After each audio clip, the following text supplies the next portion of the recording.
Hello, everybody. It's me, Argent, and I'm back here with my frequent co-host, Nazbel Gang. And today we're going to be talking about DEFCON Everyone Dies, IRL. So we're going to be talking about is there a likelihood or possibility of nuclear war? What's going to happen with proliferation as America declines as a great power, etc. So, my friend, why don't you start us off? Okay, so I'm Nazbol Gang. Obviously, you guys have seen me before. Um, so you guys have seen me before. Anyway, so as time increases, the states with nuclear weapons will increase. Some states have voluntarily given up nuclear weapons. Many people, of course, recognize the danger involved with nuclear weapons. So there's the Nuclear Non-Proliferation Treaty and the desire to renounce nuclear weapons or limit them. So you've seen, the SALT treaties, the anti-nuclear missile treaties, and all those things, the limiting of tactical nuclear weapons, and Russia and the United States after the Cold War and at the end of the Cold War era deliberately decreasing their stockpiles. And you saw the voluntary giving up of South Africa, Ukraine, Belarus, and Kazakhstan of their nuclear weapons. So because of this and because of the Cold War, many people, including, ironically enough, political scientists that I talk to, don't really see nuclear war as a very high possibility. But I believe, including you, contrary to this, I see it as extremely high because there's no reason. I'm not very good at remembering thought experiments or what they're called, but nuclear weapons don't really have. If you have a nuclear weapon, you have no reason to give it up. States don't really have such reasons to do these things. You have no incentive to give up nuclear weapons if you already have them. You get this problem. Again, I don't know exactly. Everyone will probably know what the thought experiment is when I say it. So if you go to a movie theater or you go to a theater to see an orchestra or any kind of theater, everybody benefits if everyone sits down. But the one person, yes, the prisoner dilemma. So if one person stands up, they will benefit greatly, but everyone else will stop benefiting. Eventually, everyone will stand up. Nuclear weapons have a prisoner's dilemma with them. For the entire human race, it would be very beneficial for nuclear weapons not to exist because of their destructive potential in warfare. In myself, I actually believe in mutually assured destruction is the reason that there hasn't been a war between great powers. If nuclear weapons didn't exist, I believe that there would have been a conventional war between the Soviet Union and the United States as early as the Berlin airlift in 48-49, not even counting the Korean War itself. It would have very likely splintered out into a great war.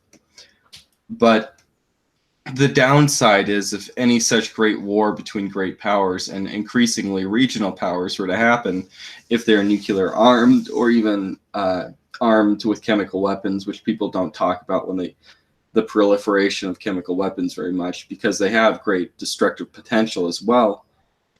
Sorry to make that side note.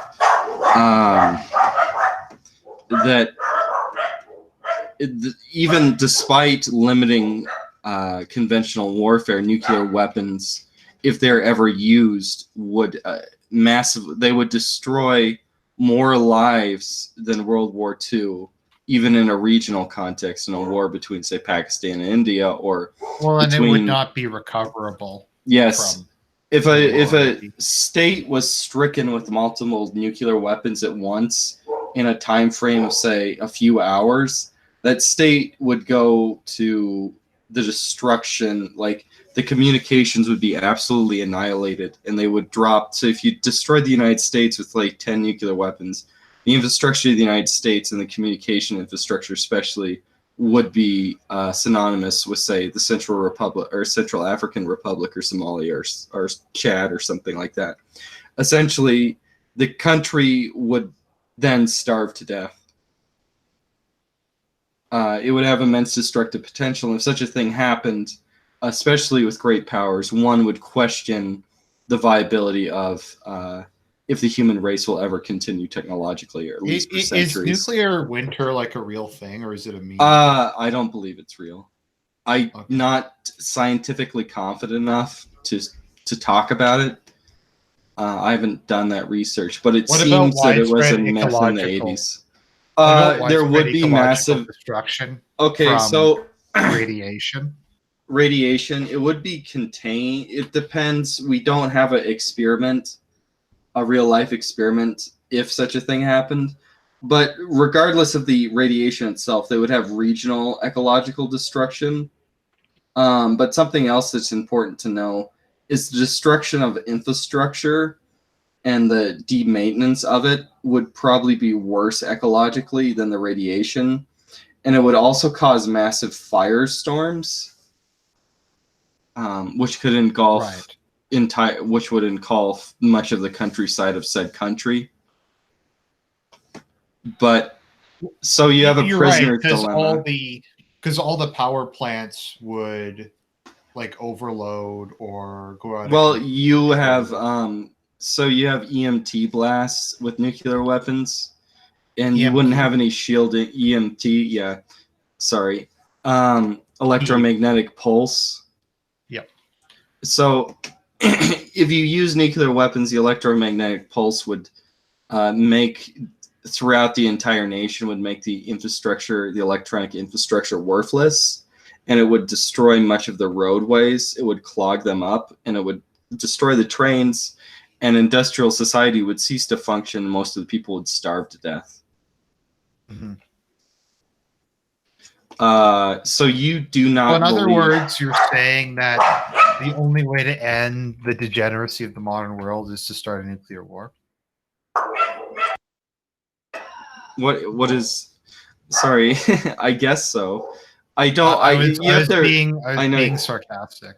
I think that you kind of view us as locked. You have a negative viewpoint, and you see my viewpoint as more positive, because I believe in a catastrophe, or as you jokingly call it, a happening, as being very likely, while you think that we'll just limp into a multicultural dystopia, right? No, I was more making fun of anarcho-primitivism. Oh, well, I think nuclear war. I think the nuclear war would make. I mean, if you had every country being a Somalia, the environmental destruction would be unimaginable, because there would be no one to regulate any kind of anything, really. Mm-hmm. You would have like it would probably result. I mean, depending on the scale, like I believe that the human species would survive. I believe that human beings probably, unless if you just like, I think human beings will last biologically as long as there is terrestrial vertebrates. Mm-hmm. I think that human beings are such a successful species, you would have to destroy like pretty much photosynthesis in order to destroy human beings. Yeah, but I tend to agree with that. I think that human beings are the most adaptable terrestrial vertebrate in the history of the world. But you'd probably result in a at least a mild mass extinction event. It would be like a KT kind of boundary. If you had like a Soviet Union, China, United States, 1980s scale of tens of thousands of warheads going off. But I don't think that that's that likely. I believe that they wouldn't use every single warhead. They would just use a few, but it would have it would destroy industrial civilization. But you don't believe that nuclear weapons are very likely. Could you explain why you think? What about a limited exchange if just Pakistan and India blew each other up? Well, that's what's extremely likely. Okay, so let's say that Pakistan and India blow each other up over Kashmir. Okay, so how many refugees is that going to be? Okay, I see what you mean. You have 800 million refugees now. The entire world economy collapses. The camp of the saints. Yes, the real camp of, like, the West. If you had a nuclear war between Pakistan and India, and imagine if Sweden took in, All of them. if Sweden took in, say, 4 million refugees, that wouldn't cover. That would be like maybe like 0.5%, right? Mm-hmm. So you would have, so if Pakistan and India went to a nuclear war, you would have refugees swamp all the other. So you have refugees swamp Bangladesh, Iran, Afghanistan. They would just be trying to run away out of the country. You couldn't maintain them in. You would have to have the United Nations actually blockade these nations and have them starve to death within to maintain world order. Not to mention, if you had both those countries, even if they aren't the biggest section of the world economy, you would have those countries like their entire. It would cause a global depression overnight because their economic output and their connection to the world would go to zero instantly. Also, I think it would cause an environmental catastrophe, probably in the entire Indian Ocean. Oh yeah, well, so if you had so many, so people would just devour all the terrestrial animals, right? And they would devour all the crops. I meant like the radiation, the the radiation, the infrastructure. Yes, like I think people might like exaggerate radiation, like when it came to Fukushima, but I feel if you had like a full scale nuclear exchange, it would if you had destroy the environment of the entire Indian subcontinent. Like if you had a one nuclear weapon hit New York City, the United States wouldn't have enough medical personnel in the entire United States to deal with the wounded from New York City alone. Mm-hmm. The scale of such a thing is unimaginable. But let's put it like this. I want to give you a scenario that's pretty likely. So as the United States declines as a great power and the world becomes multipolar, states will be in a prisoner's dilemma and want to develop nuclear weapons. Okay, so this is a scenario that's actually given in World War Z. Have you ever seen World War Z or read World War Z, the book? Just 1 second.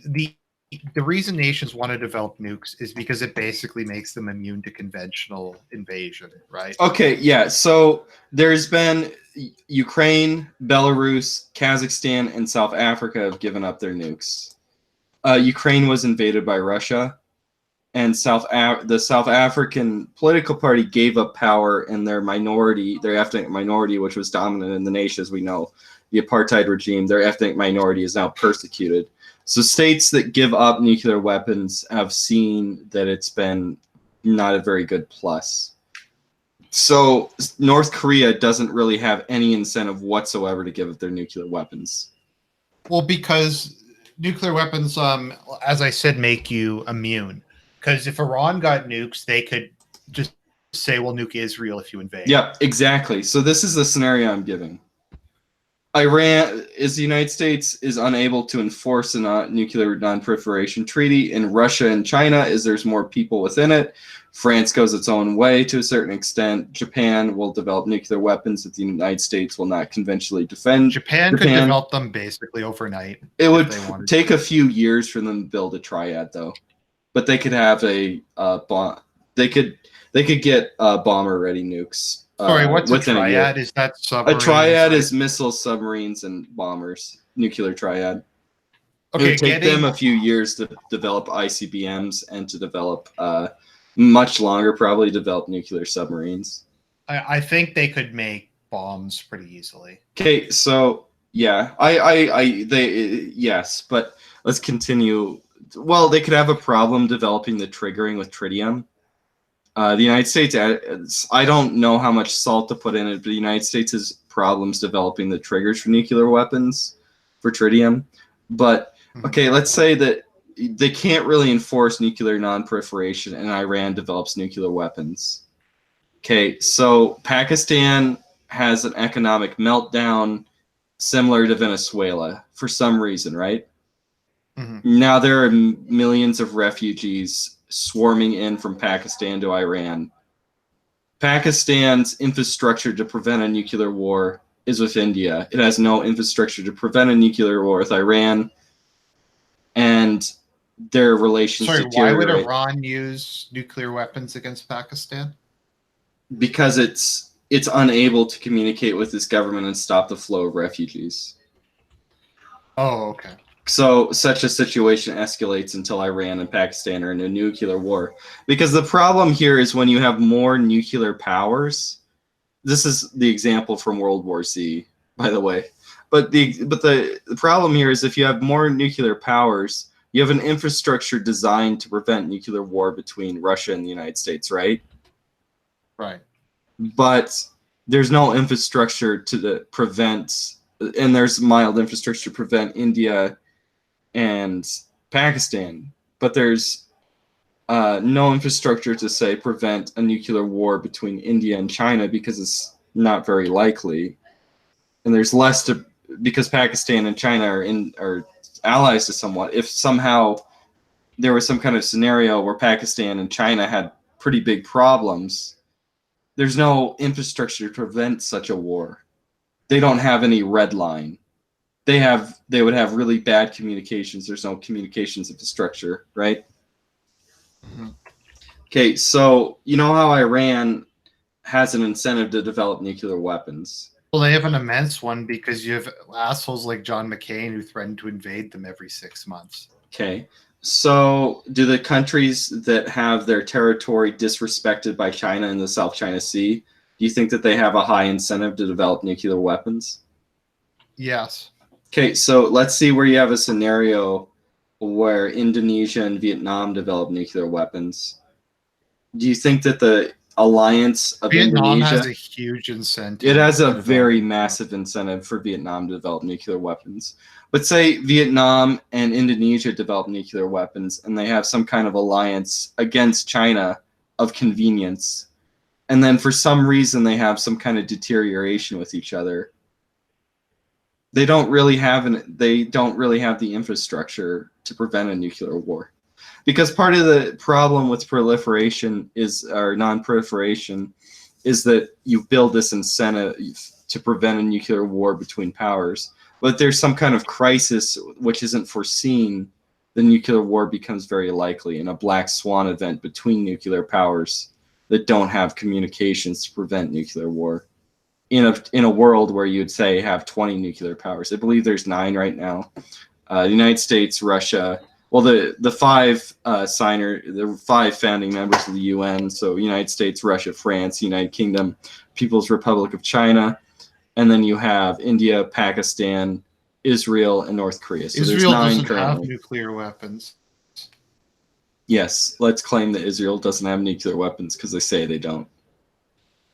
Now, something I've heard, and I don't know if you or someone in the chat can maybe tell us, but I had heard that Saudi Arabia paid for the Pakistani yes. nuclear program Yeah. on the condition that they could buy missiles, nukes from them if they I don't wanted think to. that there was a condition. I thought it was that they just did it out of Islamic Brotherhood. I don't know if they do exactly. I don't know exactly. But Saudi Arabia and China both helped Pakistan's nuclear weapons program. Mm-hmm. Can you say why you think it's unlikely a nuclear war would occur? That's interesting to me. I tend to think that most of the countries that have nukes or will have nukes have too strong a self-preservation instinct and realize what would happen if they went to it. And there's only a certain number of countries that have enough nukes to make it cataclysmic. But do you think that there will be an increase of directly states with nuclear weapons over time? If in a multipolar world? So I would say Iran, Vietnam, and Japan will eventually develop nukes off the top of my head right now. I can't see any of those 3 using them. Okay, but if you had a For dictator me, like if Saddam Hussein had nukes during the Iran-Iraq war, would he have used them? he probably would have. Yeah. Okay, so would Idi Amin use them? That's true. Actually, would Pol Pot have used them? Yes. So, are Cambodians any smarter than Vietnamese people? No.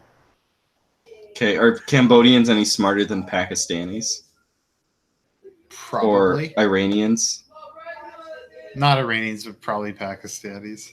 Okay, so you kind of get to that point where you have, as states will go on over time, you're going to have states which will be somewhat unstable. Okay, do you think if Yugoslavia had nuclear weapons and Croatia and the Muslim Bosnians and Serbians had them, do you think there could have been nuclear weapons in the Yugoslavian Civil War?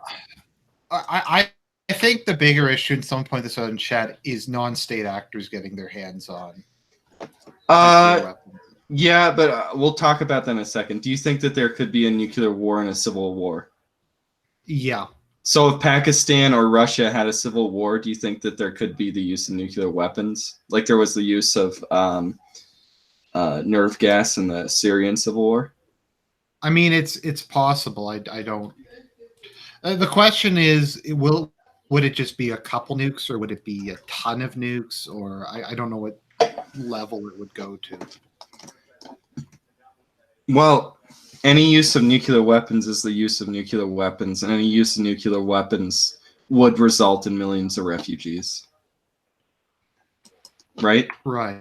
It would be the worst refugee problem in the history of the world.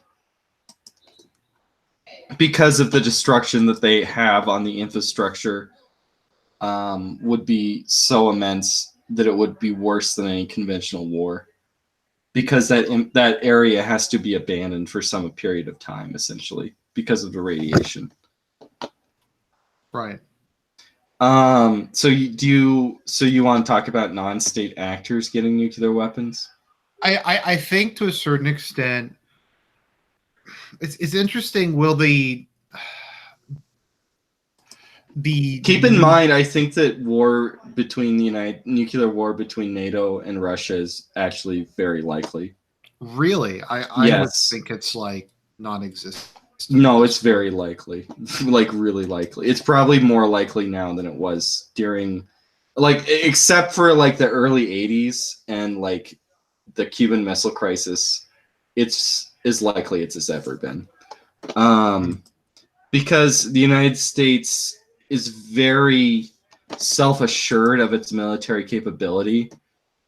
And if you actually read through neocon, so the neocons aren't very militarily, they're almost all civilians, and they don't understand how nuclear weapons work.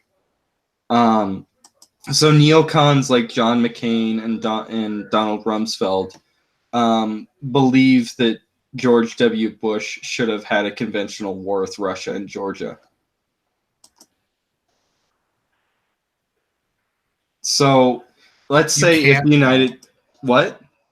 The problem with having a conventional war is if one side loses, then they don't have an incentive to not use nuclear weapons. Yes, but here's a bigger problem. Okay, so it's been observed during non-warfare that sides will panic. And so there's the example of if there's a computer error, then people will panic. Or during Operation Able Archer, people will panic. So if you have a conventional war and you're using conventional bombers, and the conventional bombers are penetrating, say, Russian airspace or American airspace, then that could lead to a panic, which will result in the releasing of nuclear weapons. How can you assume that B-2 bomber, because B-2 bombers and any stealth technology is a first strike weapon, they're not very useful in a conventional war. They're very useful as a first strike weapon because they can't be discovered. You have to modify your radar in certain ways to discover them initially. But so you see this B-2 bomber going. How do you know that B-2 bomber is just conventional and it just penetrated Russian airspace a little bit? How do the Russians know exactly when that B-2 bomber is going to turn back? You kind of get to the situation if you read about Operation Able Archer, just a training exercise. how close the Russians were to to believing that they're under a first strike. If you have a conventional warfare between nuclear powers and they believe that there's a first strike, they could launch their first strike, what they believe is their second strike in self-defense. Has Trump withdrawn the U.S. from a lot of the limitation talks with Yes, Russia? the United States is withdrawing most of the end of the Cold War treaties. And the United States is pushing aggressively to put anti-ballistic missiles. I don't think that anti-ballistic missile equipment will be very effective against Russian missiles because Russian missiles are actually more advanced than American missiles. I don't they know would be how well against that's known. probably like shitty third world countries. Yeah, but what I'm saying is that they're breaking the direct treaties during the Cold War themselves and starting a new arms race,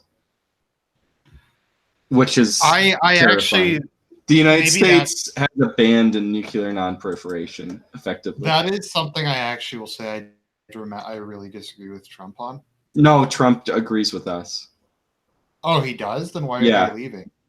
Why are they doing? Because they're forcing Trump to be more aggressive.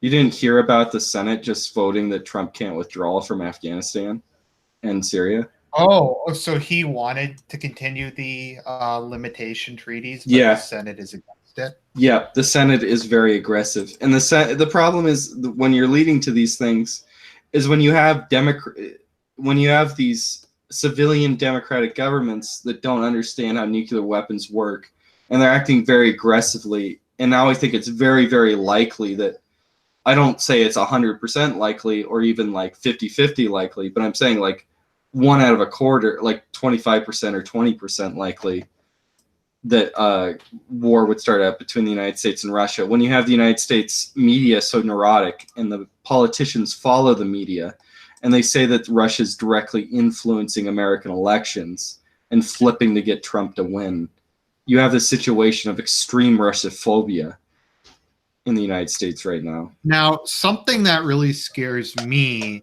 is the Republican Party's generally, I think, swinging, and you can agree or disagree with me, in a more nationalistic, paleo-conservative direction. We'll see how far this goes if Trump loses and when Trump leaves office, and we'll see the trajectory after Trump. But I don't want to call it paleo-conservative. I want to call it populist and national and civic nationalist. Okay. Because paleo-conservative would mean that they would draw down it would mean a decrease in federal power, and they don't seem to support that. I meant more less interventionist. Yeah. So yeah. Okay. Yes. Whereas I feel like the neocons have parked their flag in the Democratic Party, and the Democrats have become the neocon party. But the issue is the Republicans are still the neocon party. So you have a scenario we have two where different neocon parties. Yes. Yeah, because I feel like the Democrats during the Obama era were sorry, not Obama era, during the Bush era were like actively anti-intervention. At least they claimed to be anti-intervention. But like during the Obama era, I found both parties were just super pro invading everything. Or yes. Would you agree with me on that? Or yes. They're starting to. Is it Tulsi Gabbard? What's the representative from Hawaii that's running for president? Yeah. They're criticizing her as being like a Russian puppet because she's not an interventionist. Because she doesn't want to have a war with Russia. Yeah. And most of the people that they support, like Kamala Harris and people like that, will be pretty aggressive militarily. They're not very anti-intervention. But I recall during the Obama's term, both the Democrats and Republicans wanted him to invade Syria. Yes. Yes, and Hillary Clinton's campaign platform, part of it was having a no-fly zone over Syria, which would involve conventional warfare, air warfare with Russia and Syria. That would have been if I was Russia, I would. The United States might actually lose that, by the way. We don't know, but it's very possible that Russia's air defenses are superior and that Russia might actually in a limited scenario, it's not able to. So the most advanced Russian fighters might be better than the most advanced American fighters, or equal or slightly subpar. But when you have like a limited scenario and they're able to use their very best, then they'll be on our equal. There is kind of a problem where they're using old MiGs for their air defense, and we have a higher budget, so we can have newer fighters. But in Syria, it would be equal, or Russia would win. Is what I'm trying to say. Well, Russia's rocketry has always been far ahead of America. Yeah, the Russian rocketry, except for It's always been. In like with the exception of maybe parts of the space. I mean, in terms of like surface-to-air missiles. And, yeah. artillery. Yeah, there was an era like in the 60s where the United States was superior with like with ICBMs, but the 70s on, Russia is always, even during the 90s, Russia's had an advantage. Right. The SS-18 Satan, and is now being upgraded, is the greatest weapon system ever developed by human beings. It's the but yeah, like if I was Russia and they imposed a no-fly zone over Syria, I would consider that an act of war. Yes, it is an act of war. It is an act of war. Hillary Clinton ran on starting a war with Russia. I remember how you won election night. Yeah. You drink a bit much. Like, I don't want to die in a nuclear war. Well, I consider nuclear war very likely. Well, did you want to talk about non-state actors in nuclear war? Yeah, I just gotta say, I don't know if things will get more or less. I think how the Republican Party goes will be very important, because if they stay neocon and the Dems become neocon, like, they're crazy. Like you said, these people are not military men. They're civilians who have no idea how any of this shit works. I remember I was reading a book, and I looked up the article, and it was one of the primary like neocon Russian experts, and they said that the United States could put a air carrier strike group into the Sea at Azov over the Kerch stretch or strait. The Sea at Azov is like 7 meters deep on average. Like, every single U.S. warship would run aground there. Yet they didn't know that the United States, that they would run aground. They didn't know the depth of the sea. Well, to me, the F-35 is like kind of the ultimate example of neocon war planning. Well, I don't know if it's neocon. It's more of like you have a system that is more inclined. They aren't inclined to winning wars. They're inclined to generating the most tax revenue money for themselves in the arms industry. Which is why they hate close air support so much. Like, they despise close air support for some reason. I don't know exactly why. They just don't prioritize it. They prioritize I mean, there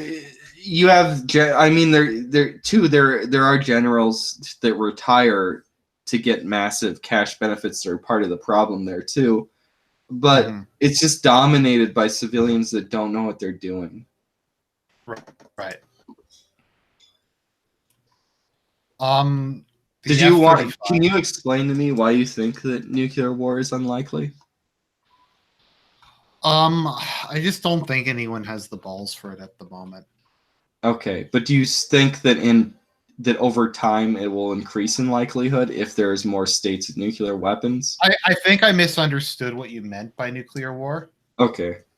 Because I'm talking about all use of nuclear weapons in warfare. Okay, so I thought you were only referring to like Russia versus US. War, like something that would happen in DEFCON. Everyone dies. Yeah, or Threads or the day after. Is that what you thought I was talking about?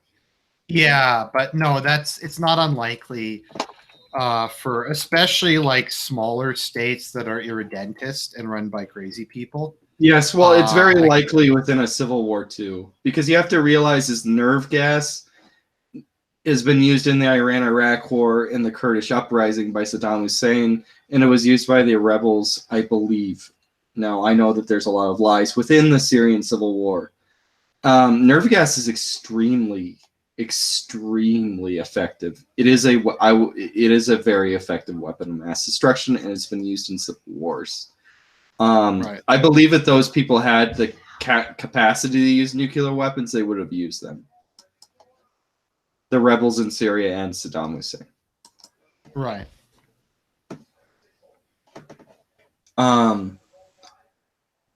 Did you want to talk about non-state actors in nuclear weapons? Yeah, so that was one of the points people made over the years was um,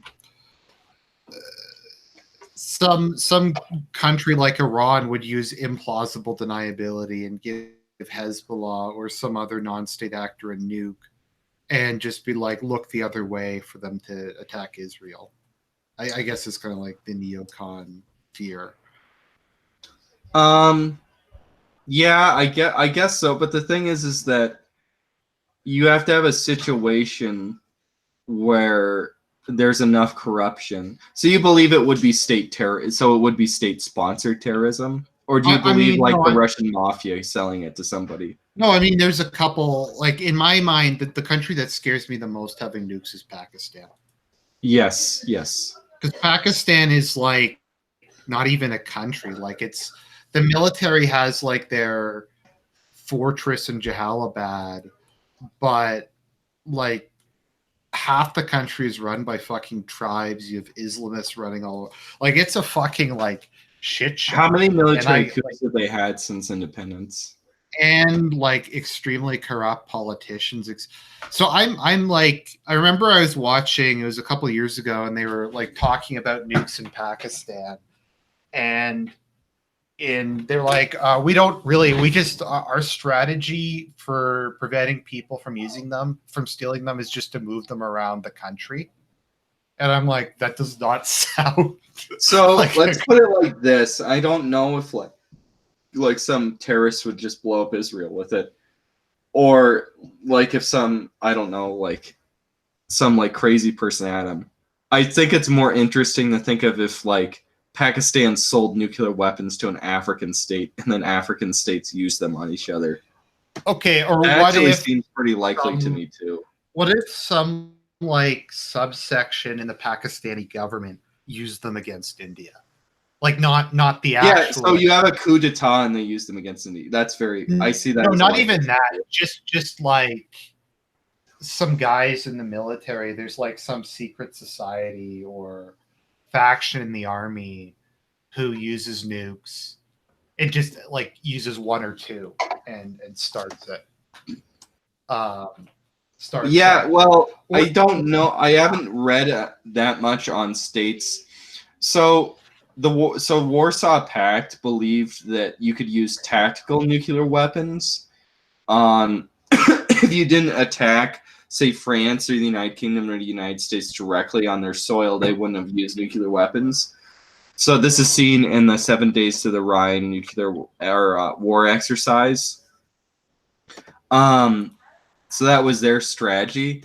France believed that if they were struck with one nuclear weapon, they would use everything they had against whoever. So they believed that if they were hit with a small megaton or kiloton or whatever warhead, a tactical warhead, by Russia or in the Soviet Union in some kind of conventional or limited nuclear war, if they were ever struck by the Soviet Union, they would do a full entire.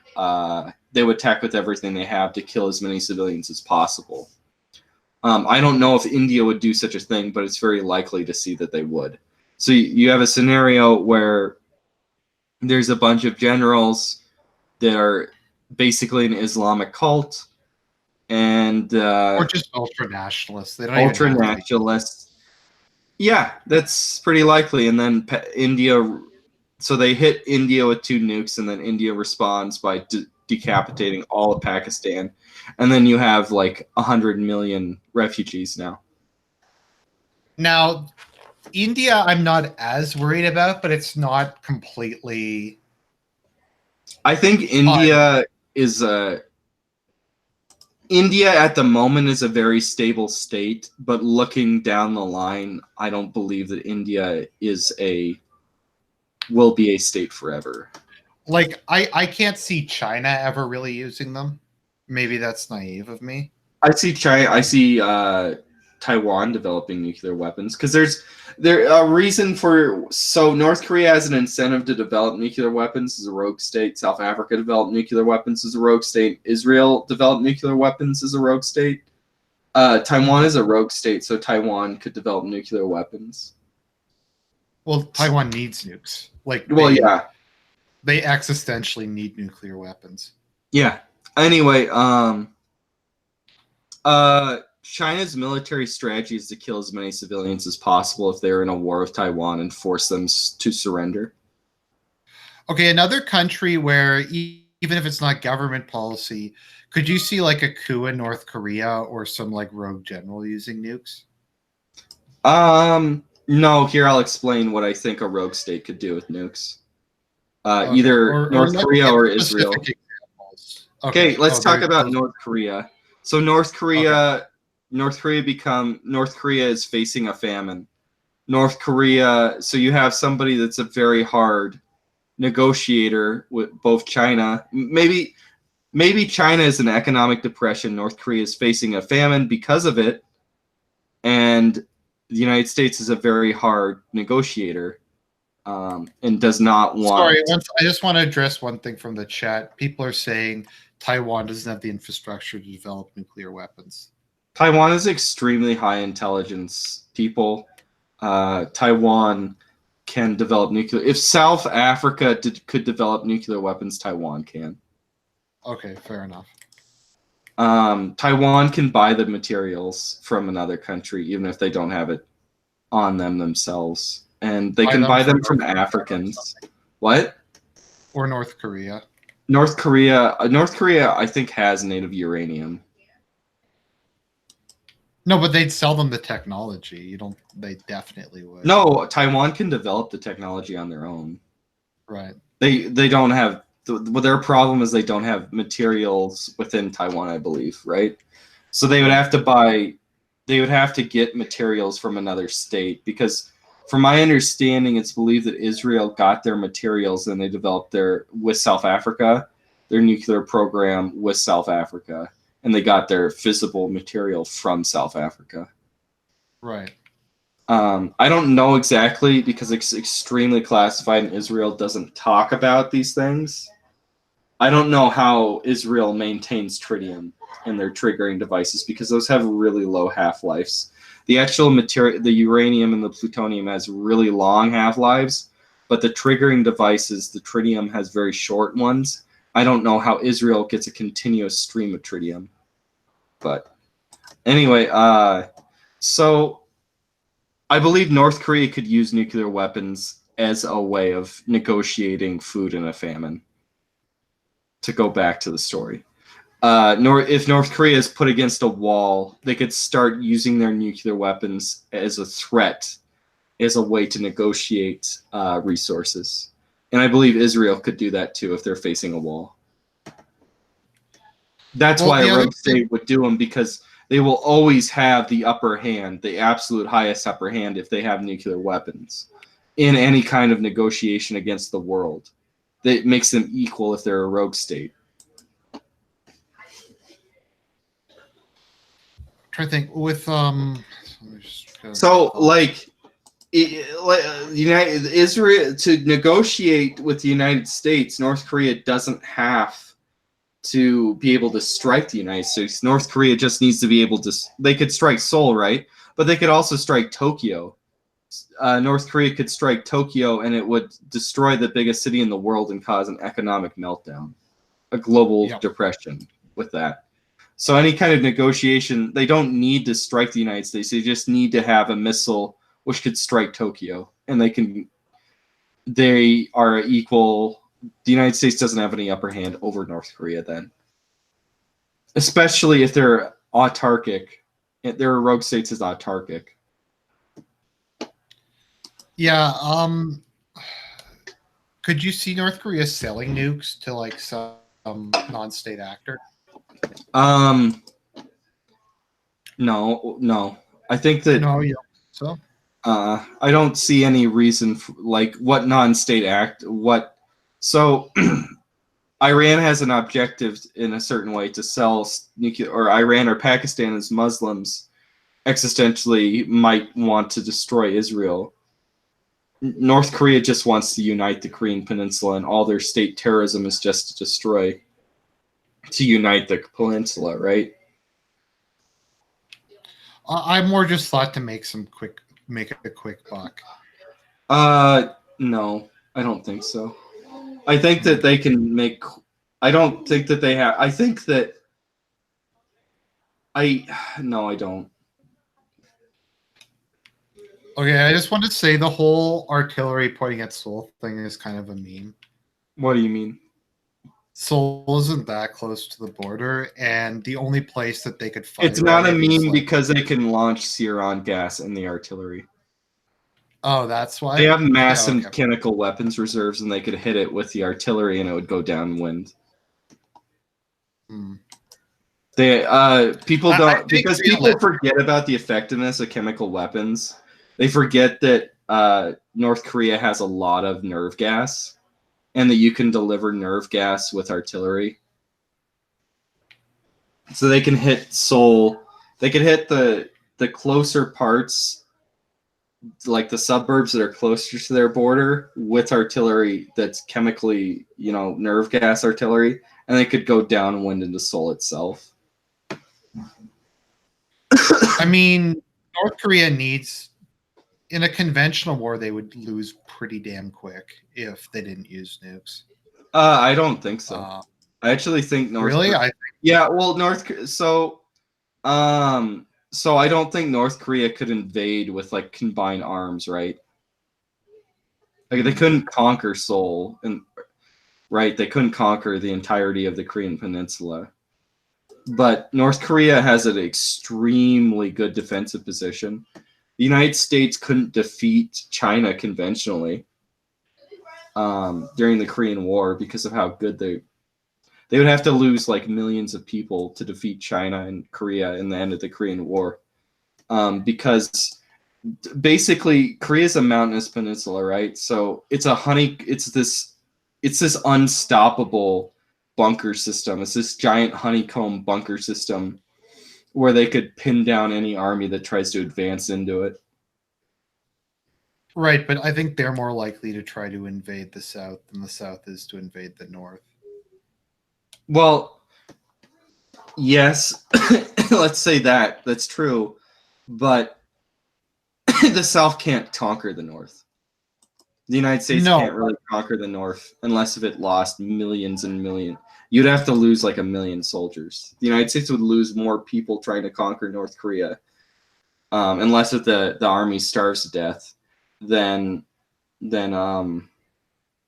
like it would take. They would have to like starve them to death over years, and then North Korea could just keep hitting like the border with like nerve gas and shit. But it would kill more people than they lost in World War II to try and occupy, because it's so well defended in terms of like.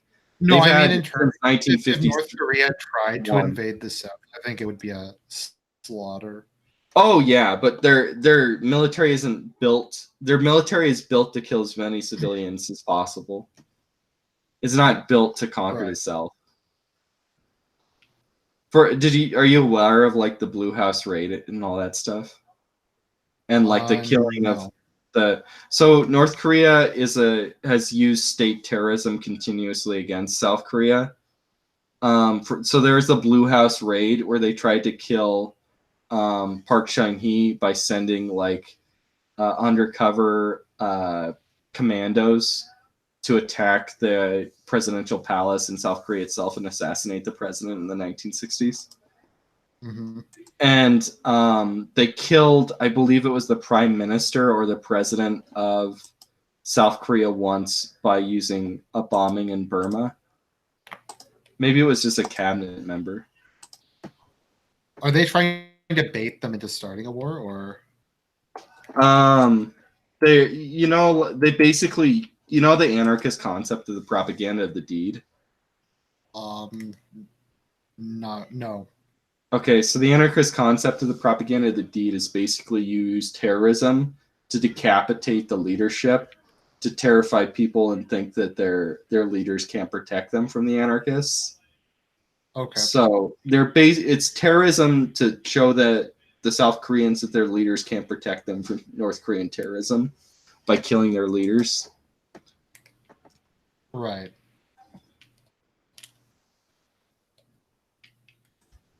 Rangoon bombing, 1983 was an assassination attempt against Chung. He was the president at the time, Chun Doo-han, 5th president of South Korea.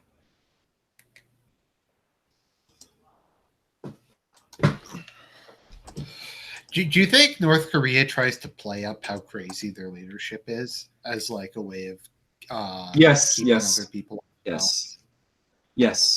I also believe like they try to make it look like their rulers are just mentally unstable. Yes, that's a very good strategy to prevent somebody from starting a war with you. Because you have to realize is that even if we think that North Korea is more likely to invade the South than the South is to invade the North, right? Mm-hmm. But from psychologically, North Korea has the experience of being invaded and utterly defeated militarily by the United States. Right. So psychologically, they want to do everything they can to prevent themselves from being invaded. Right.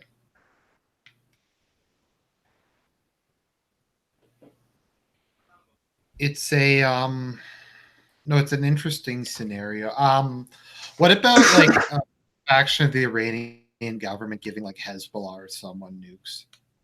I don't think that Iran wants to destroy itself like that. Actually, I think that Israel is more aggressive towards Iran than Iran is to Israel. Yeah, but I mean, someone trying to do. I think it's more likely. So during the Cuban Missile Crisis, the Soviet Union actually had nuclear missiles inside Cuba, and the United States didn't think that they did. So the Cuban Missile Crisis was really, really close to a nuclear war between the United States and the Soviet Union, or NATO and the Soviet Union, or Warsaw Pact, or whatever.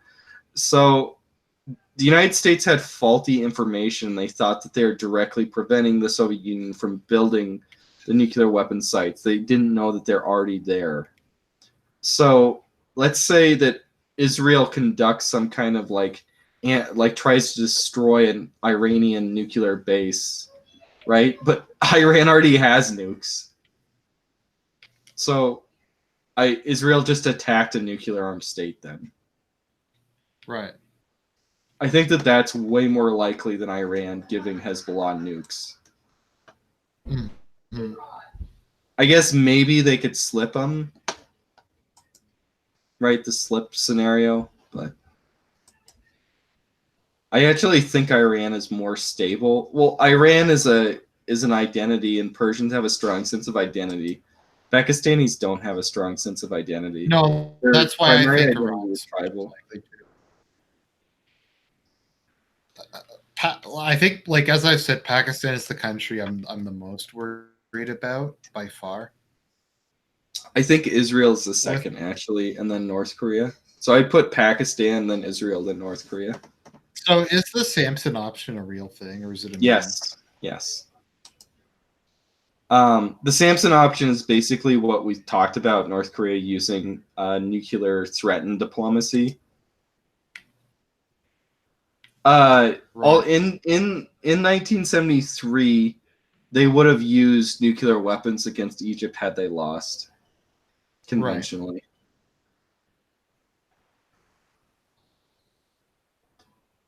So I don't know. Do you think that Egypt will ever have antithetical relations with Israel again?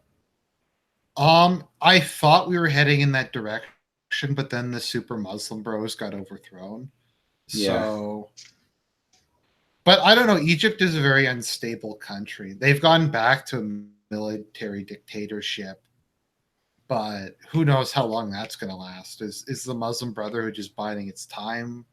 Like, Who knows? I don't pay that much attention to the internal politics of Egypt like I do with Russia or China or Ukraine. here's my worry even with Israel. Israel. We have a millenarian, like extreme, like far right. Well, Israel from a long point As of a view result of the is ultra orthodox. yeah, the ultra orthodox are going to have more and more power in the government. And the ultra orthodox are very irredentist. Are they millenarian, No, but they're irredentist. or are they just like ultra nationalist? Well, here's the problem: Israel's really overpopulated, and they need to expand. And that they're having children exponentially, and they're being supported by welfare. The ultra orthodox. Their And population doubles every 20 years. What? Specifically, they're far right politically. Yes, they're far right and they're irredentist, and they support colonization of Palestine. Right. So Israel, over time, will support expansion and colonization of Palestine more and more. Even now, the ultra-Orthodox are at least have the power that blacks have over the Democratic Party in the United States, like comparable.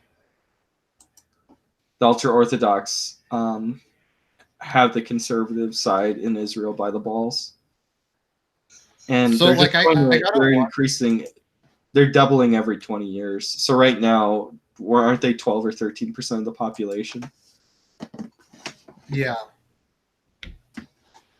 Like so pretty likely a first strike, or we'll use. But I mean, like, how big do they have to get before they are able to convince Bebe or the government to go into a expansionist war? Well, Israel gets in expansionist wars, right? Or quasi-expansionist wars. They haven't for a while. But I mean, what do you mean? So like they'll just take the Sinai back. They'll have a preemptive war. Reoccupy the Gaza Strip. I don't know. I think the Gaza Strip is too densely populated. I think they want to control the water and populate the West Bank more. I mean, the West Bank. What? Because the West Bank's less shitty. Yeah. I mean, in terms of the territory, it'd be better for them to occupy the Sinai and then colonize the Sinai, but they gave that up in the peace treaty with Egypt. I kind of feel they shouldn't have. Well, I mean,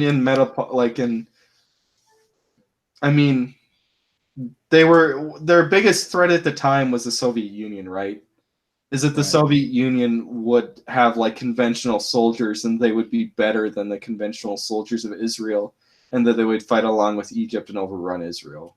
So that was Israel's biggest concern. So they wanted to have Egypt be non-aggressive and not allied with the Soviet Union at the time. Eventually, the Soviet Union collapsed, and it's not allies with Egypt anymore, obviously. So, in retrospect, like giving up the Sinai was a horrible decision, but at the time it was a pretty good decision if they viewed the Soviet Union as lasting indefinitely. Right. No, but I could just see I view the larger percentage the ultra orthodox become, the bigger the odds of just more wars happening. Like, absolutely. Like in particular, just like aggressive expansionist wars, or if like just using very flimsy casus bellis. Yeah. I mean, Israel does that already, but I mean, like, getting much, much worse in the next couple of decades. Well, the ultra-Orthodox are going to overpopulate the country, too. There's going to be population troubles there. I The, mean, the they don't. worst aspect is they don't serve in the army. Yeah, well, I think that they'll eventually collapse the state, right? Because they'll force the state to become too aggressive, and they're like they don't put anything into it, but they demand of the world from the state. Yeah, because if they were like political extremists who served in the army, then that would be like a better situation. Yeah, but they don't add anything to the state, and they demand the world of the state.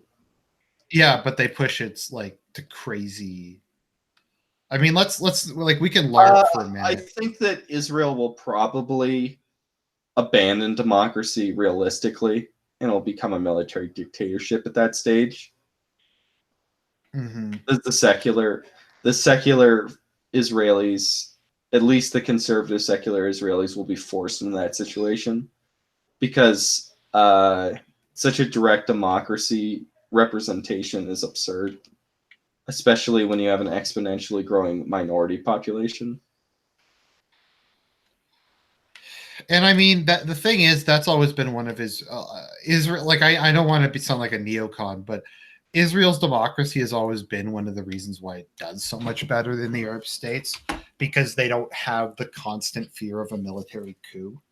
I think that's part of like I think that Muslim Arab societies have trust issues though that leads to the military coup problems. That isn't really like it wasn't a thing in like militarily controlled like so it's not a thing in like North Korea, right? Or in China or in like Asian communist states or like single party dictatorship. It's kind of endemic to the Arab world, I think. It's part of Arab because culture. like I read a couple books about the 6 Day War, and like one of the major reasons Egypt did so poorly was they cut off communications between the different army units because they were scared of them coming together and marching on Cairo. So like the Egyptian high command was designed to be dysfunctional to prevent coups. Whereas the Israeli government was able to give the army complete autonomy to do whatever they wanted. Libya was defeated by Chad, and Chad was using Toyotas with 50 caliber machine guns in their armored. That's what their equivalent of armored units were, and the Libyans were using like Soviet T-64 or T-62s and like T-55s and Chinese Type 59s. They actually had like armored divisions which were being defeated by pickup trucks with 50 caliber machine guns. But like Egypt, the Arab coalition had I think something people forget is the Arabs had just as good weapons, if not better. Israel, the Arabs in the 6 Day War and Yom Kippur had probably superior weapons, actually. Like they had like modern Soviet tanks and stuff like that. Yeah, but they weren't capable of. They're so poorly trained. So in the United States, in the Second Gulf War, when the United States like abandoned like Iraqi tanks, they found that the Iraqi tanks are actually armed with like training ammunition. The Iraqis were so ignorant and so poorly trained that they couldn't tell the difference between actual ammunition and training ammunition. Mm-hmm. Is there any other states you want to talk about likelihood of nuclear war? I don't think any Latin American are any Latin American countries interested in nukes? I don't think so. We'll see in like 20 years. I mean, if Brazil wants to prove that it's a world power and it's independent, might develop nuclear weapons for prosperity. You mean posterity? No, not posterity, for prestige, sorry. Oh, prestige, okay. Because nuclear weapons have a prestige kind of thing too. That's why the United Kingdom and France had them when they didn't really need them. Mm-hmm. Now, what are the odds of like France or the UK just completely getting rid of their nuclear weapons? I don't think that there's any reason for a state to unilaterally destroy its nuclear weapons Because without. I mean, just politically, they I seem think to that a be headed. state would prevent starvation, like South Africa, or like complete economic destruction, because Ukraine and Belarus and Kazakhstan gave up their nuclear weapons to Russia so that they could have economic investment from the West, right? That's the only Also, I reason don't why think it's happening. they had the budget to maintain them. I think that they did, but I don't think it's that high of a. Well, I guess the tritium kind of problem, but I think Ukraine knows that they made an immense mistake, because the taking of Crimea and the taking Crimea and the civil war in the Donbass region, those are actually the two most economically important regions of Ukraine. And it's destroyed the Russians completely destroyed the Ukrainian economy. And actually, it's very likely that a so-called Russophile will win a presidential election in Ukraine, and the conflict will end with like there being a referendum over the Donbass region being part of Russia, and Ukraine will enter. But Like, isn't it's the very Donbass possible, actually. not going to be allowed to vote in the election? Well, Donbass can't vote because it's occupied, right, by the separatists. You mean in the rest of the country, though? Yeah. Well, you have to realize like 20 to 30% of it before the Crimea, it was like Russian, ethnically identified as Russian. And there are large regions of Right. the country which are Russophone. Even there's No, but I'm just Ukrainian. saying, doesn't Crimea and Donbass leaving kind of change the demographics of Yeah, northern it Ukraine? does, but the problem is that Ukraine doesn't have a doesn't. So if you look at the polls in them, there's no presidential contender that has over 20%. Right. It could go to a runoff, so you could have a Russophile go against like an extreme like Ukrainian like fascist or something really weird like that. Like right sector or Yeah, something? yeah, it could be something really weird, and that the Russophiles always win because the Russophiles are really moderate economically. They basically say we should trade, so they've always had a electoral advantage within Ukraine. They're always, we will trade with Russia and we'll trade with the West, and we will have cultural ties with Russia because we've always had cultural ties with Russia, and we'll be an independent country. That's always been the most popular democratic thing within Russia, and that's why the Or Russophiles could it have been dominant, and they've had to be color revolution twice to get could what it we also, I'm trying to in. think what else could have happened. Could the opposition, like the non-Russian candidate, also just be someone who's like a super dildo EU shill that no one likes? Well, that's the problem. Is what's that woman that went to prison? I think she's like the number one leader right now. But she went to prison. She's extremely unpopular. She's basically like the Hillary Clinton of Ukraine, with like a very unpopular woman. I'll look her name up. Mm-hmm.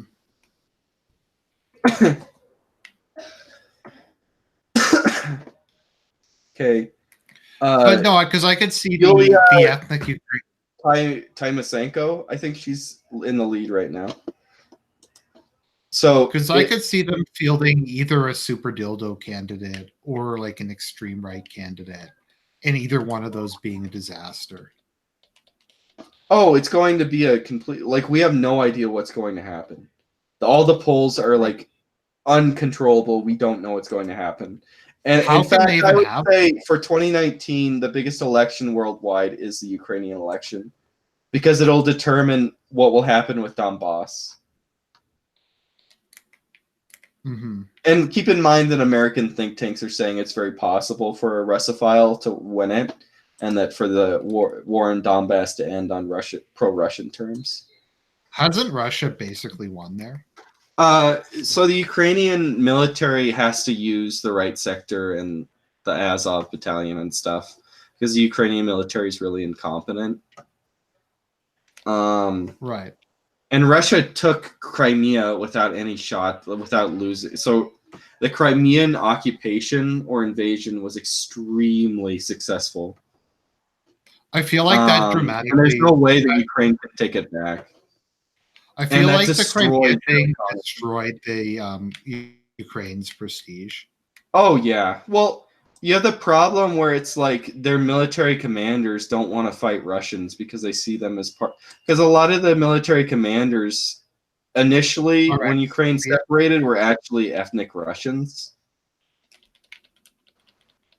Do I want brother wars? I want people to be willing to fight brother wars. Because if you're willing to fight, then you have an identity. I don't want there to be wars. I don't want somebody so apathetic about their identity that they won't fight for it. Wasn't a lot of, I'd assume a lot of the military were, or most of them were ex-Soviet Yeah. military. Yeah, so the military commander of Ukraine when Ukraine left the Soviet Union was actually an ethnic Russian. I think he's like a paratrooper. So like they don't really want to. So you have a kind of this existential problem where like Slavs don't want to fight Slavs. That's part of the reason. Yeah, because the Soviet Union, part of the reason that the coup didn't work is because the soldiers wouldn't want to kill civilian. Like they couldn't. It was very difficult for them to kill civilians. Well, it was easy for them to suppress. Like the Baltic state protesters, it was very difficult for them to kill like civilian Muscovites. They just couldn't really do it. That's a big change from the Stalinist era. Yeah, well, a lot of their leaders in the Stalinist era were like the leaders of the NKVD were like Jews, though. Mm-hmm. The NKVD. What was I thinking of? It's a no, I could see that. I admit I've become a lot more sympathetic towards Russia since the Ukrainian church went dildo. Yeah, I mean, somebody's yelling at me. Ukraine is a fake modernist identity. No, it's not. Ukrainian identity isn't like French identity or something, but I mean, there was I think it was like 96% of the country or 91 or something. Over 90% of the country voted to leave the Soviet Union, voted in the independence referendum. It's more like they want a the most common like idea of Ukrainians is they want kind of a European Union between Belarus and Russia and Ukraine, but they want Ukraine to be an independent state. They want cooperation between the Eastern Slavic states, but they don't want to be part of, because they fear they'll be culturally dominated by Russia. So especially Western Ukraine, which was part of Poland and then Habsburg Austria, Galicia,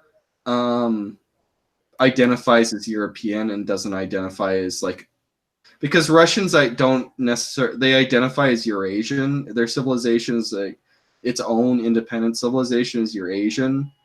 Right. And even though that they're both East Slavs, Ukrainians identify themselves as part of European civilization, especially Western Europeans. So you have with the Dnieper and the right bank and the left bank in Ukraine, you have a pretty big division. So left bank Ukrainians on the left side of the Dnieper, that's the eastern side, are like very, very Russophilic. And then right bank is very, very Europhilic or Ukrainophilic. Is there a possibility of partitioning the country? We'll see. Not right now. I mean, they would have to have like some kind of sweeping referendum, and that's kind of impossible. But I mean, it would be, if you divided it at the Dnieper, it would be a lot better, because most of the people on the western side of the Dnieper want a Ukrainian state. Most of the people on the eastern side, at least want, like the majority probably want like some kind of European Union kind of scenario with Russia. Like they want to be part of the Eurasian Union or Yeah, whatever. they want some kind of Eurasian Union deal with Russia, and they identify as like Eastern Slavic, like pan Eastern Slavic, but they want to be an independent nation. And the minority ethnically want to just be part of Russia, like ethnic Like Russians. Donbass? Yeah, like Donbass just wants to be part of Russia, Mm-hmm. but like Yeah, Belarus and like Ukraine aren't like LARP states though.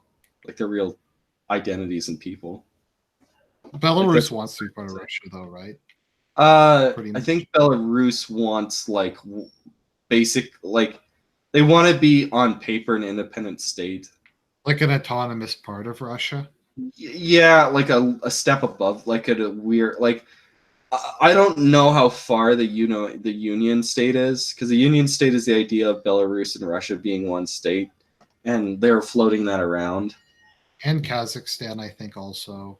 No, Kazakhstan is like after the annexation of Crimea, Kazakhstan has been going its own way. Like even though it's like 20% of the country is ethnic Russian, and then like there's a lot of Russian business interests because of that and connections with Russia, and it's landlocked and stuff. The Kazakhstan like government is now going to switch their language over the next few years, like very, very authoritarian. This is like extremely funny to me. They're going to switch from the Cyrillic alphabet to the Latin alphabet to show that they're not a Russian puppet, basically. The government's going to switch the language, force the language to be switched, like from one alphabet to the other, like Ataturk did. Mir Sultan is fucking crazy. Is that how you pronounce the leader's name in Kazakhstan? I think so. Nur Sultan has continually asked the scientists of his country to invent immortality so he can lead them forever. Yeah. So yeah, that's his first name. I don't know. I'm bad at pronouncing people's names. I probably have problems. So during the collapse of the Soviet Union, he was the most pro-Soviet major leader, and Gorbachev tried to lean on him really hard. And for instance, there was a meeting at the end where he called Boris Yeltsin a traitor to his face. Right.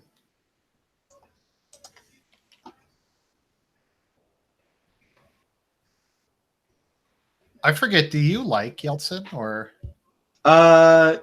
Yeltsin was very decisive in a way that Gorbachev simply wasn't. But Yeltsin pursued a policy which economically devastated Russia. And Russia was stuck in a position to where it had a great incentive to leave the Soviet Union, because Moldova and Russia, even though Moldova was like this tiny state that's like 1% of the total population of the Soviet Union, had the same amount of power as Russia, which was like 55% of the Soviet Union population wise. So Russia didn't dominate the Soviet Union. Part of the Soviet Union was about keeping the Russian ethnicity down and preventing like Russian identity, because it was Soviet identity over Russian identity, and it was this bureaucracy that's dedicated to controlling all of them. So it ended up being like Ukrainians were actually the most powerful ethnicity within the Soviet Union, and they had disproportionate control in it. So both like Khrushchev, Brezhnev, and Gorbachev were all like Ukrainians. Mm-hmm.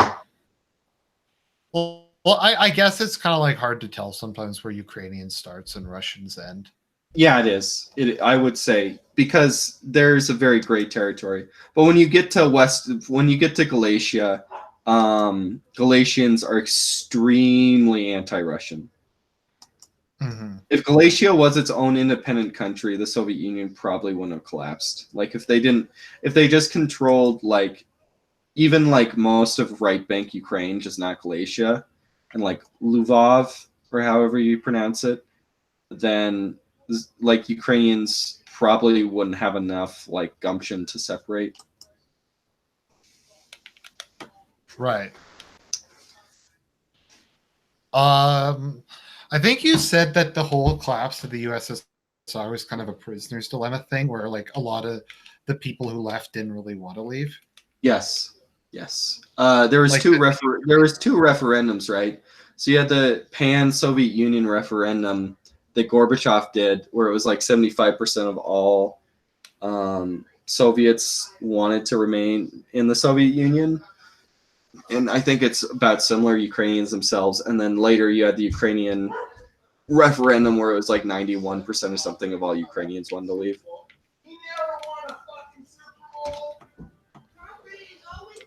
Sorry, why did it change so much? Because the coup. Because of the August coup. And the consequences thereof. People weren't able to, like, it created the situation where everyone panicked. Mm-hmm. And the Ukrainian referendum happened on the heels, like the election to create the Declaration of Independence within the I forget what they call their parliamentary body, happened on the heels of the coup. Like, it wasn't like cool-headed thinking. Right. A state which I think could develop nuclear weapons. You already talked about Vietnam and Iran. If Turkey goes independently, Turkey would have an incentive to develop nuclear weapons, definitely. And we've like talked if about Turkey this. breaks off from NATO. We've talked about this in the past. One of the single dumbest foreign policy decisions I've ever seen was the U.S. Throwing Turkey under the bus in favor of the Kurds. Yes, absolutely. Because Turkey is the United States. It's hard to say if Turkey or Japan is the United States' most important geostrategic ally, but Turkey is the most important geostrategic ally against Russia because the Bosphorus is so effective at cutting off Russia from the world. Also, Turkey has been a pretty loyal. Turkey is like like being part of NATO. Turkey like even is under the best Erdogan, conventional military, the second best conventional military in NATO. I mean, even within the like after Erdogan took out, I didn't really consider Erdogan to be particularly anti-Western. Yeah, he wasn't very particularly anti-Western until the whole supporting the Kurds in Syria and Iraq. Mm-hmm. But like the Kurds don't have like anything to offer us. Well, they have All they something are is to a offer. liability. Their allies was Israel, so we support them. It's because of Whereas Turkey is like Turkey's almost a great power. Like Turkey's a very strong. Well, Turkey country. Turkey is the second strongest conventional military in NATO. So Turkey is a better conventional military than Germany and France and the United Kingdom. At least it's army. Also, Turk soldiers actually. Also, the Turkish army has balls. So if push came to shove, they'd like fight. Well, if Russia tried, Russia could barely defeat Turkey, just Turkey by itself, right? If there was a conventional war between the Soviet Union and NATO, the Soviet Union would actually be defensive and Turkey would be offensive. That was actually. I don't think they could have beaten. I don't think they. Well, just geography. They can't. Well, it's just Turkey is very, very defensible because it's so mountainous, and it has a large population. Yes, and it has a very large army, and it has a pretty strong. And the people are like fanatically nationalistic. Yes, so it would have a very and most of the people, contrary to popular belief, have IQs of Europeans. And in fact, when you look at Turkey, you're like, why does it have an 89 IQ? That's because the Kurds pull it down so much. If you look at Turkey province by province, Turks are actually higher than a lot of the Balkan countries IQ-wise. I mean, regardless of how you feel about, they took so many sex slaves, but regardless of how you feel about the Ottomans or modern Turkey or whatever, the point is geopolitically they are a very important, useful ally. and they always have. They control the Bosporus. They have a population of 100 million, and in a war, because they have such a national identity, they would have a very high morale. Oh, we're being called Turkish propaganda. Whatever. How do you feel about that? I don't hate Turkish people. I mean, I've been very critical of the Ottoman Empire in the past, but like, I'd race mix with a Turkish girl if she'd convert to my religion. Well, it depends on the. It might not even be race mixing, depending. Well, I don't think it is, but I'm just joking. Like the thing is, I wish we had a Christian version of Erdogan. That would be amazing. I think Orban and Erdogan are like similar to each other. Mm-hmm. No, I really like no, it's just sad because I feel like Turkey has historically just been so like Europhilic and just so like wanting to like notice me senpai.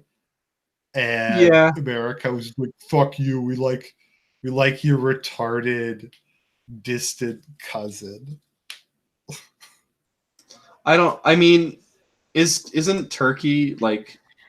Isn't Turkey economically developed as most of the Balkans? I mean, yeah, I mean there's a lot of issues with Turkey's economy.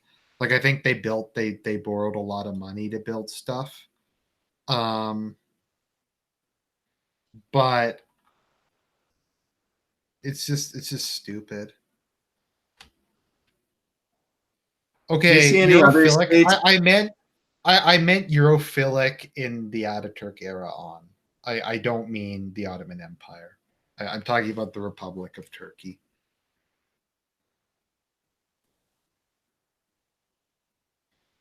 I don't want Turkey to join the EU, though. I don't want the EU to exist. That's a good point. Although I was just thinking as I said it, Turkey would at least vote against faggotry. They would actually. It's funny about I love what Ann Coulter said about Obama. I wish he was a Muslim because then he'd be against gay marriage and abortion. Do you think Obama is gay? I don't think so. Because it got revealed. Did you see how it was revealed that he's Twitter subscribes to hardcore gay porn sites? No. He is. Barry the Fairy.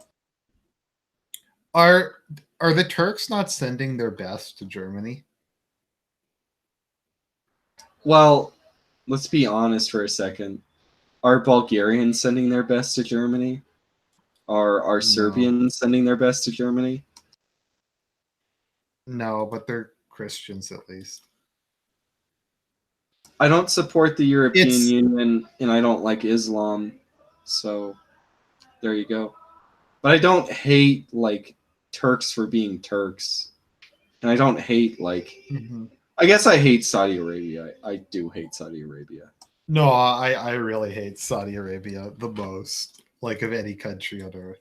Yeah, Saudi Arabia is a country that would be really bad if it had nukes. Really, really bad, because Saudi Arabia is they would give them to terrorists. Yeah, well, I believe that Saudi Arabia's government is responsible for 9/11. Essentially, I believe that the Saudi Arabian government, hasn't been revealed to the American people, but like that there's princes in Saudi Arabia because Osama bin Laden was a distant relative of the royal family, right? Right. Well, this is like half of the country. Yeah. So yeah, but so parts of the government are just siphoning off tax money to give to terrorist organizations. I mean, isn't that? Do you even think that's a conspiracy, or is that just public? No, it's just like it just is what it is. I don't think anybody. Yeah. So, but here's something else: is that if Saudi Arabia had nuclear weapons, Saudi Arabia is always at a danger of being coup d'etat by Islamic fundamentalists. more extreme than the House of Saud. If that's possible. No, it is possible. Do we know? Were they giving money to ISIS or? I don't think the state was directly giving money to ISIS, but didn't Qatar like get caught directly giving money to ISIS, and others like Saudi Arabia like condemned them? Mm-hmm. But just while you're here, just somebody's talking about 9/11. What do you think happened with 9/11? I don't know if I've ever asked you. So I'm not against conspiracy theories about 9/11 as such as like the United States government did it, or even like Israel did it or whatever. But I think that elements of the Saudi government directly financially supported 9/11, and then the U.S. government covered it up. I actually the think U.S. government should have invaded both Saudi Arabia and Afghanistan. I lean towards just thinking that it was mostly just Islamists with Saudi backing. I don't. I mean, I've kind of gone against it being on some kind of false flag. Well, what makes more sense? The United States government did a false flag and then perfectly covered it up, and nobody like knew about it. Yeah, the United States government isn't competent enough, as we talked about before, to build nuclear triggers like tritium, and it isn't competent enough to even have an Obamacare website government like working. Right? It isn't competent enough to conceal that they spied on Trump's campaign. Right? How is it competent enough not to reveal that it attacked itself in a false flag attack? Also, I don't see like what would be so difficult about the just terrorists doing that. Like it doesn't seem like it's not a very hard thing to do. Now, I will say another thing I will say is that the terrorists might have not had like the paper trail might have been like hoaxed by the US. And I mean like the idea that they found the so-called passports in the rubble, obviously that didn't happen.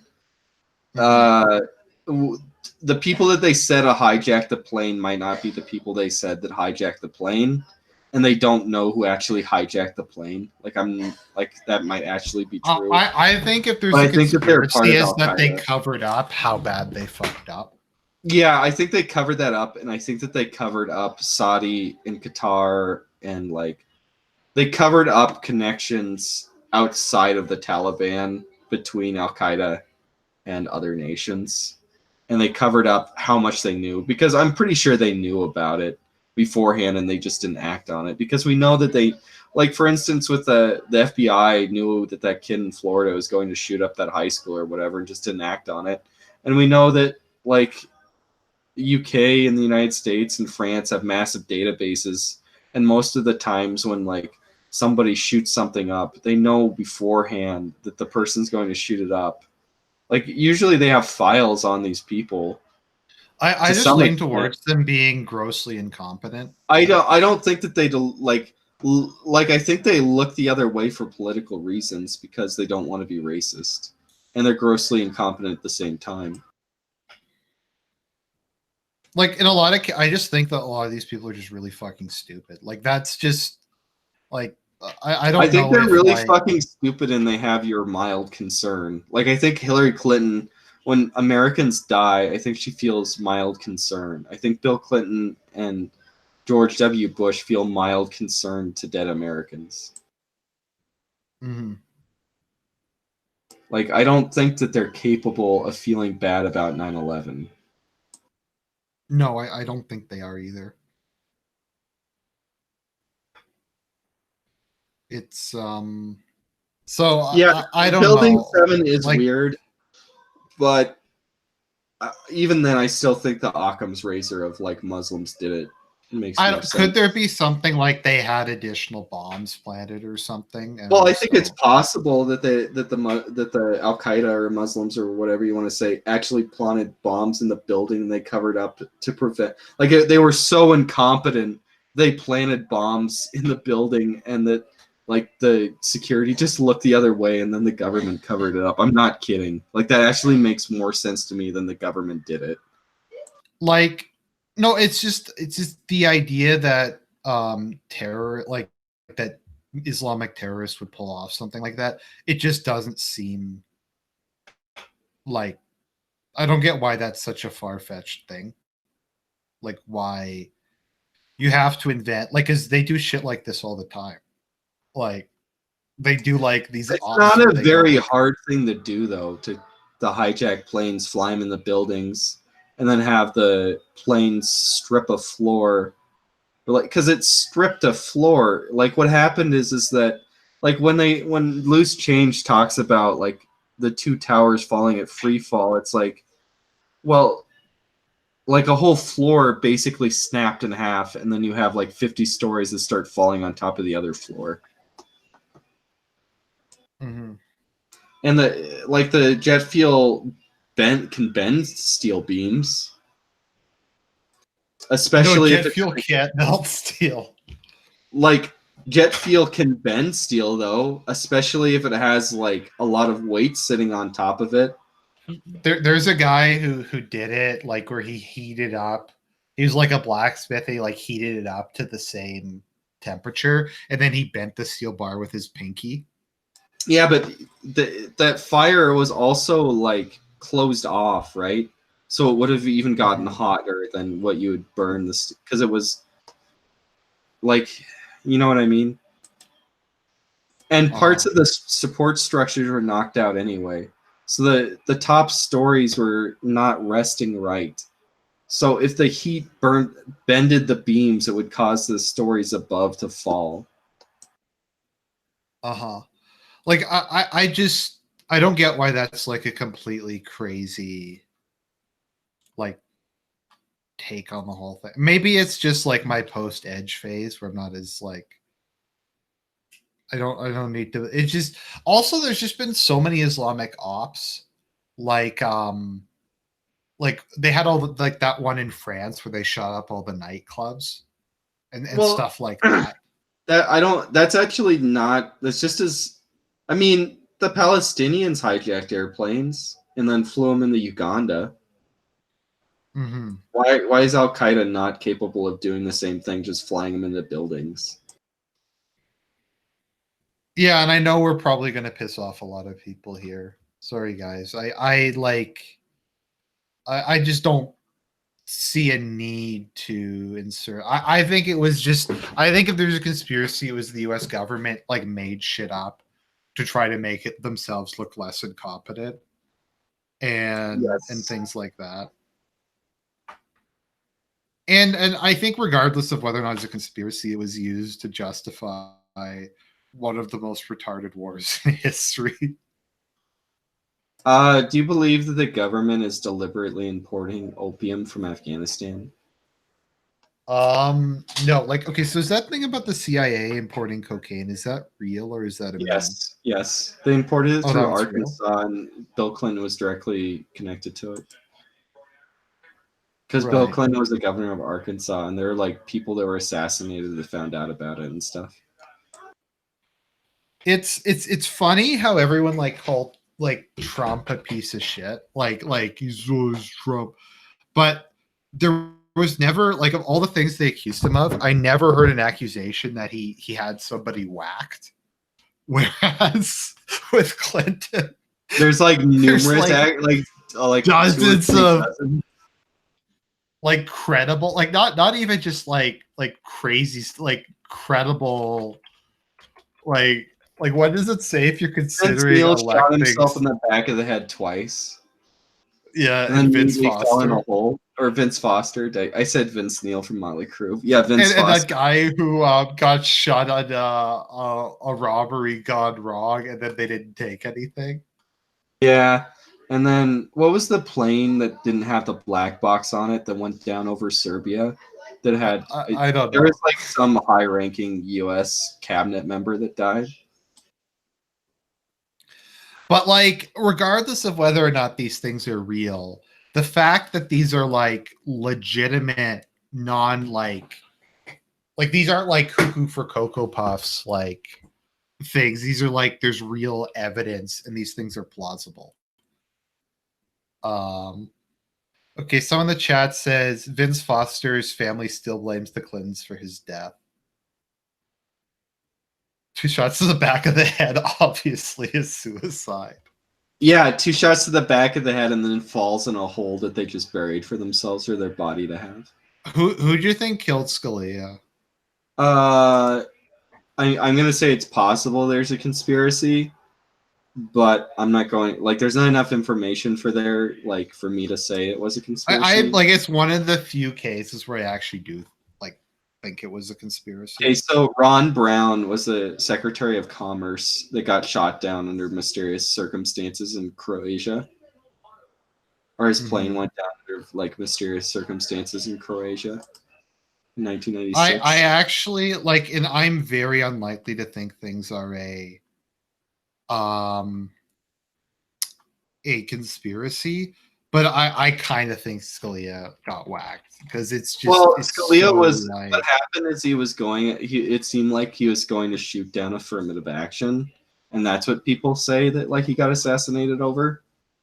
Is that Scalia? There would have been a 5-4 decision on affirmative action, and by assassinating Scalia, they prevented it, and it was just like 4-4. Wasn't he in good health though? And like, they didn't do a. Didn't he die in his bed autopsy? from like a pillow being on his head? Yeah, it's kind of weird, man. That sounds credible. Yeah. And then they did do an autopsy. Yeah, like one of America's leading public figures dies under mysterious. Do you want to talk about? Do you think Ginsburg is dead or on her deathbed? I think Paul's dead. I don't know about Ginsburg. Okay. No, I was making a joke. Yeah, I know all about Fall. I don't know if Ginsburg's dead or not. She hasn't appeared publicly in 3 weeks, hasn't she? Why would they be covering it up? Because they don't want it there to be like a fight over the Supreme Court again. Yeah, but because if she isn't, can't put it off for the next 2 years. I mean, eventually it will get out, but they can have her like. There's people that are like harder core conspiracy theorists that think they're going to have a body double for her, and she's going to be the Supreme Court justice. I've heard people say that online, but the idea is more of like if they have her like if she's incapacitated, they can keep her incapacitated indefinitely, and the Senate has to impeach her. And there's only been one impeachment of the Supreme Court justice. Like she can be incapacitated and then just have a 4-4 court indefinitely, or she could be incapacitated and have them just have somebody else like dictating, which is probably what's happening right now, or decisions. Oh, so like it's not unconstitutional to do that stuff from bed. Actually, like she could be on her deathbed and remain as part of the Supreme Court and do it from her bed and like be completely. You mean like with Strom Thurmond? Yeah, it's completely possible. It's constitutionally like there's nothing against the Constitution of like. So she could be in a coma basically, and then they could keep it, and then they like if she's in a coma, they have to impeach her. They actually have to impeach her if she's in a coma. Like there's no constitutional. If she never resolves. If she's in a coma, she's technically still the acting Supreme Court justice constitutionally. Mm-hmm. But like Strom Thurmond was like a vegetable, but they kept him as senator. So... Yep. So what do you think she's dead or? I think that she's at least like she's incapable of being a Supreme Court justice. I would tend like to she's agree. Physically incapable right now. I'm going to say that at least. I believe that was a great deal of certainty. Right. And that basically somebody else is doing her job, and that's unconstitutional, but they're hiding it. and that they would have to legally prove that's happening and then impeach her. And if they prove that that happened, well, what are you going to do about it? Her corpse is still, or her comatose body is still the Supreme Court, because then they have to impeach her in the Senate, and they won't have the power because they don't have a 60. Like the Democrats will just vote in a straight line, and it'll just be 53 or 54 or something. Like in the, it's so laughable, but it's probably going to happen. They just have her hooked up to like a life support system. Yeah, she's going to be for 2 years until Trump gets out of office. I'm not even kidding. That's what they want to do. I wonder if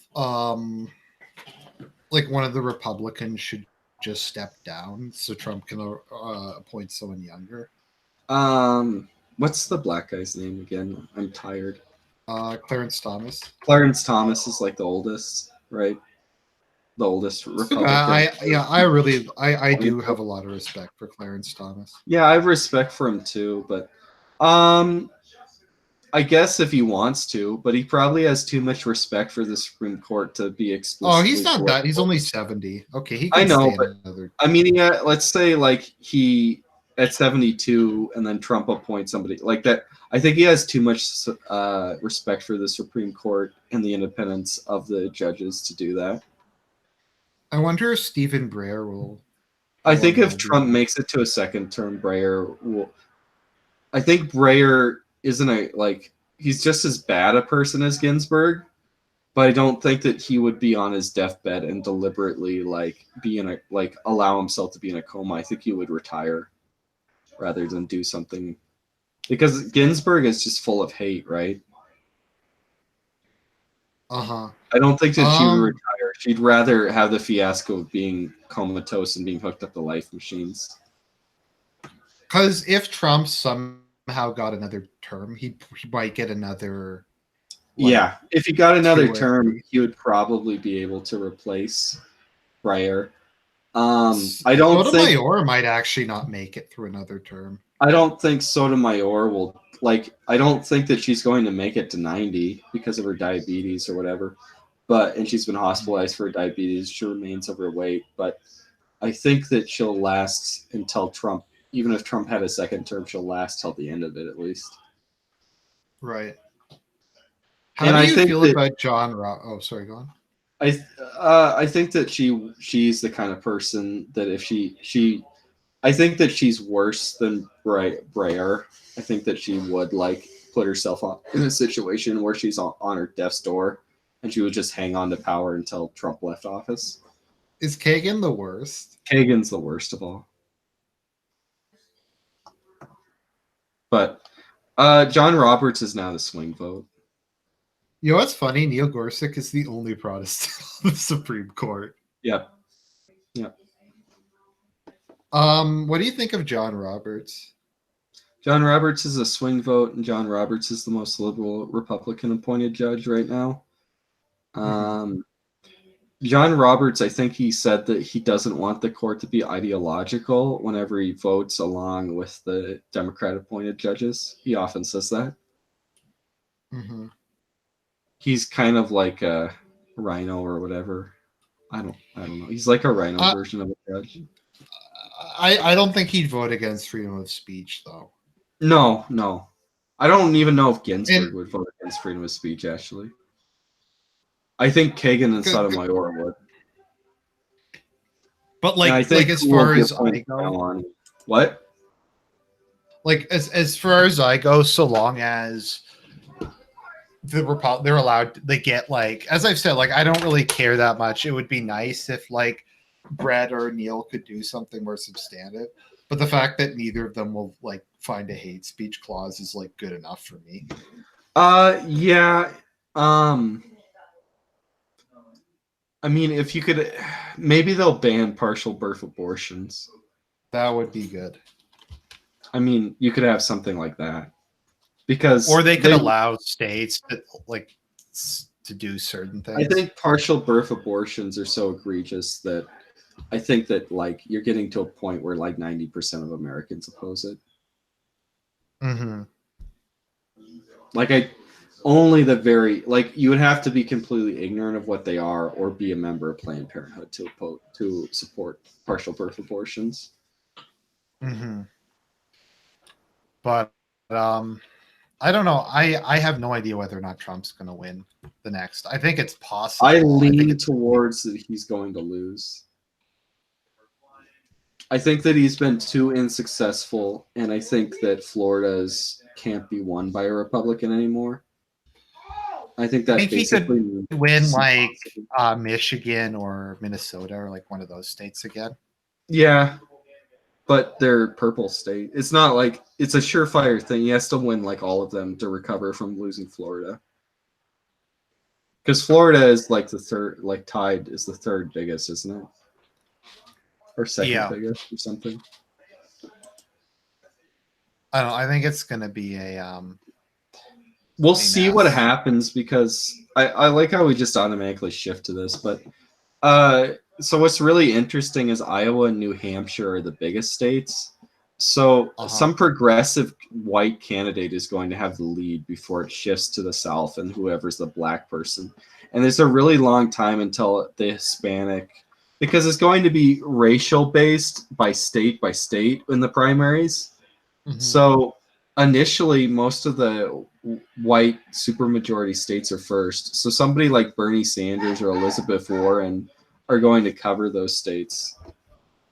And so they'll have the lead going in, and they'll push out all like the minor people. So it'll be interesting and it's also interesting to see if Kamala Harris can if black people will vote for her. Because she's not American black. She's children of a South Indian and Jamaican immigrants. Well, we know who we're endorsing for president. We're endorsing Andrew Yang. Oh, damn right we are. This is fucking Nazbol. But no, I think it depends who they run. I don't know. I think Trump can beat Elizabeth Warren. I think Elizabeth Warren can't win a general election because of the whole Indian thing. I just think she's a doofus in general. I don't think Biden can win the primaries. I think he's too. I don't think a moderate can win a divided field, especially when Trump is the opposition. How radical is Julian Castro? I don't know that much about him. I'd have to look through him. I think he's pretty bad because Obama did some really bad stuff with housing when he was president, and that's what he was the head of. Mm-hmm. He's also was the mayor of Austin, so Austin's pretty culturally out there. Right.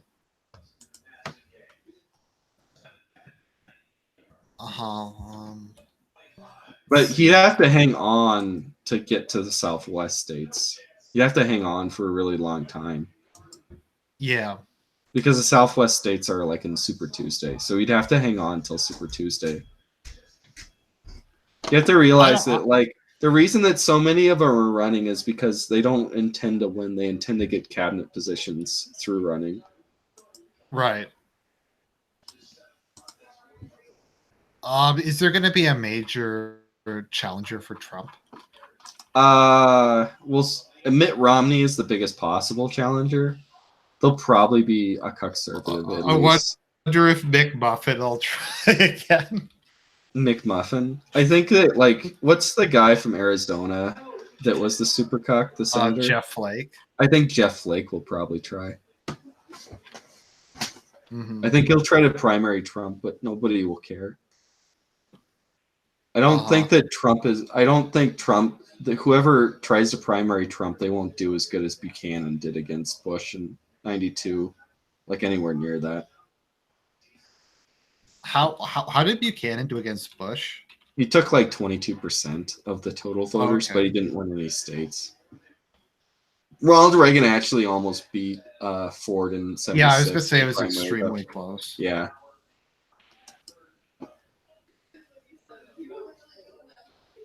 Anyways, I think that's a good place to end. I just holy shit! Okay.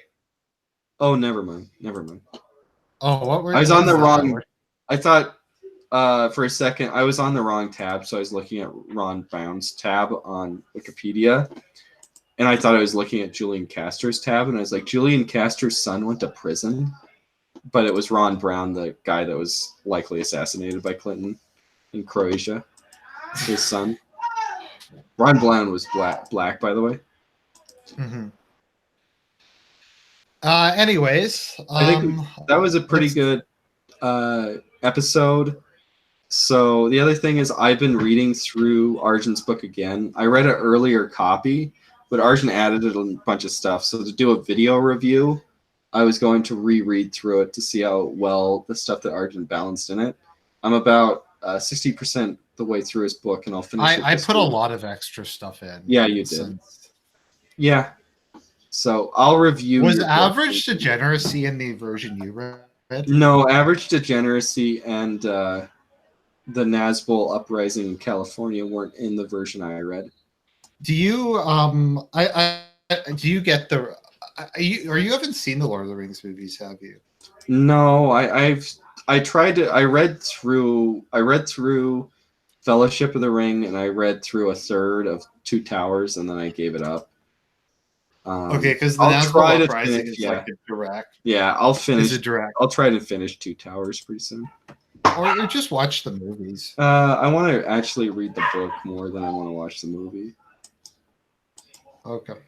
But it's kind of weird that I don't like them, but it's just always been that way. Mm-hmm. Well, anyways, thanks for coming on. Always appreciated. Thank you, everybody, for tuning in to watch us instead of watching City Named Sports Ball. I just wanted to say God bless you all. Have a good remaining couple hours in the weekend. Night, everybody.